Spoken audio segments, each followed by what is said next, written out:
నమస్కారం. ఇప్పుడు ఇవాళ మనం బుచ్చిరెడ్డిపాలెం మండలంలో జొన్నవాడ గ్రామంలో ఇక్కడ పెన్నా నదిపై ఒక కంప్లైంట్ సింగిరి మధు గారు ఎన్జిటిలో దాఖలు చేసిన పిటిషన్పై మన రీజనల్ డైరెక్టర్ వరలక్ష్మి గారు చెన్నై నుంచి రావడం జరిగింది. అలానే ఏపీసీబీ నుంచి మనకి ఆంధ్రప్రదేశ్ పొల్యూషన్ కంట్రోల్ బోర్డు నుంచి కూడా అనేక మంది అధికారులు వచ్చారు దీన్ని ఒకసారి పరిశీలించడానికి.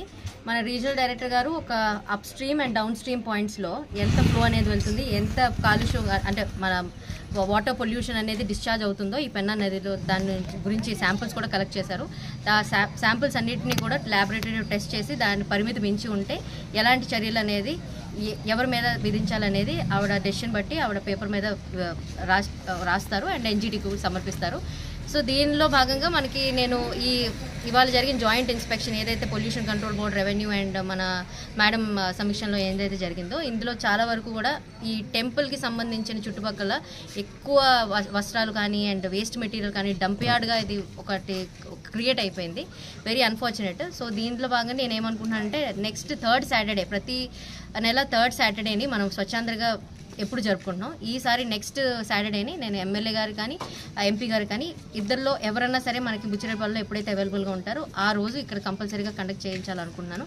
అలానే దీని ద్వారా నేను ఆల్రెడీ ఎంఆర్ఓ మన వెంకటేశ్వర గారికి ఆల్రెడీ చెప్పాను, ఇక్కడ పరిశుభ్రాలు కొంచెం నీట్గా ఉంచాలి, ఎప్పటికప్పుడు ఏదైనా యాక్షన్ అయినా ఎవరైనా అధికారుల మీదైనా తీసుకోవాలి. ఎందుకంటే మరి కొంచెం అయితే సిచ్యువేషన్ అయితే మేము వాక్ చేసేయడానికి కూడా పాత్వే అనేది అస్సలు బాగాలేదు.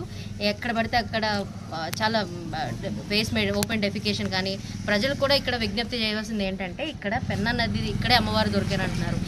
ఇలాంటి పవిత్రమైన పుణ్యక్షేత్రాన్ని మనం ఓన్ రెస్పాన్సిబిలిటీ తీసుకొని ప్రతి ఒక్కరు కూడా దీనికి ఎప్పటికప్పుడు క్లీనింగ్ ఎప్పుడు అధికారులు వచ్చే చేస్తారని కాకుండా రోజు మన రెస్పాన్సిబిలిటీ ప్లాస్టిక్ని కానీ ఏదైనా సరే మన వేస్ట్ వస్తువులు కానీ అక్కడ విసిరేయకుండా మనం కూడా రెస్పాన్సిబిలిటీ తీసుకోవాలని కోరుకుంటూ అండ్ మేడం రిపోర్ట్ ఎలానో సబ్మిట్ చేస్తారు అండ్ డెఫినెట్లీ ఇది మనం టేక్ కేర్ చేద్దాము. నేను పంచాయత్ సెక్రటరీ ఎంపీడీఓతో మాట్లాడతాను ఈ ఇన్స్పెక్షన్ అయిపోయిన తర్వాత. శానిటేషన్ అంతా కూడా వాళ్ళ విభాగం కాబట్టి ఎలానా నేను ఎంసీ గారి దృష్టిలో కూడా పెడతాను ఈ విషయం అనేది. ఎందుకంటే పెన్నా నది ఎంతో మంది నీరు వాడకాన్ని చేసుకునే ఈ పెన్నా నదిని మనం సంరక్షించుకోవాలి అండ్ ఫ్యూచర్లో కూడా ఇది ఇప్పుడు ఎంత ప్యూరిటీగా ఉందో దీనికంటే ఎక్కువ ప్యూరిటీగా చేయాలని కోరుకుంటూ